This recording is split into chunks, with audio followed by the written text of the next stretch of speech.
Vamos entender agora o comportamento da velocidade no movimento uniforme no gráfico. Primeiro, o movimento uniforme é aquele onde o módulo da velocidade é constante. Se o módulo da velocidade é constante, se a velocidade escalar é constante, essa velocidade naturalmente não vai aumentar nem vai diminuir, certo?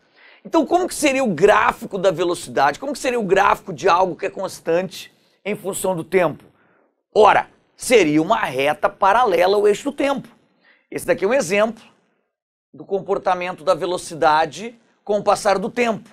Você há de concordar comigo que, no instante zero, no início da brincadeira, a velocidade tinha um certo valor.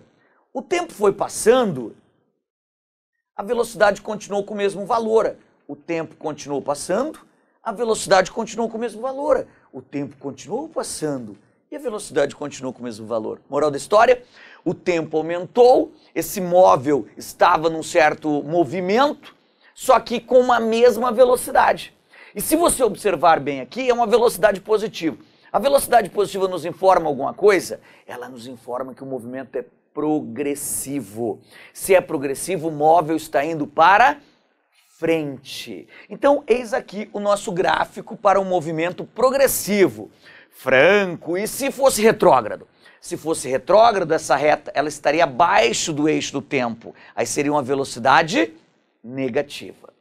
Você concorda comigo que se eu pegar essa área dessa figura aqui, essa área aqui, que figura que é essa daqui? É um retângulo. É ou não é um retângulo? É um retângulo. Qual que é a base desse retângulo? A base desse retângulo é esse pedaço. A base desse retângulo, por um acaso, não é a variação do tempo? É a variação do tempo. Qual que é a altura desse retângulo? É a velocidade.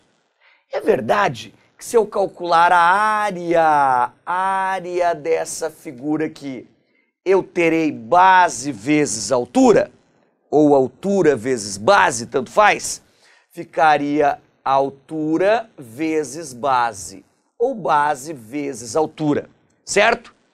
E você deve se lembrar que no movimento uniforme, a velocidade média e a velocidade instantânea, elas coincidem. Então, para calcular a velocidade instantânea, basta eu calcular a velocidade média, que é o mesmo valor. Velocidade média é ΔS sobre ΔT. Logo, a velocidade instantânea também é ΔS sobre ΔT. Se eu isolar o ΔS, eu terei que o ΔS é a velocidade vezes o tempo. Terei ou não terei? Mas eu não acabei de descobrir que a área é a velocidade vezes o tempo? Eu não descobri isso? Descobri.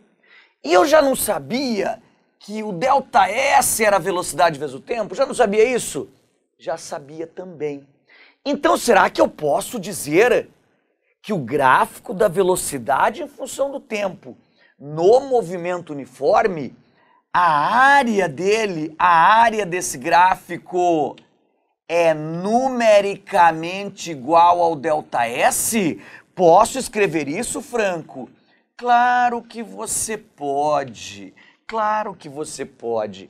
Então, toda vez que você tiver o gráfico da velocidade em função do tempo, no movimento uniforme, o gráfico vai ser uma reta paralela ao eixo do tempo. Essa reta paralela ao eixo do tempo pode ser acima do eixo do tempo, velocidade positiva, movimento progressivo. Pode ser abaixo do eixo do tempo, velocidade negativa, movimento retrógrado. Independentemente se for acima do eixo do tempo ou abaixo do eixo do tempo, a área do gráfico me fornecerá quem? O ΔS. Franco, eu não entendo por que você usa esse N aqui em cima de numericamente. Porque, na verdade, área é um produto de duas dimensões, é metro quadrado, centímetros quadrados, quilômetros quadrados.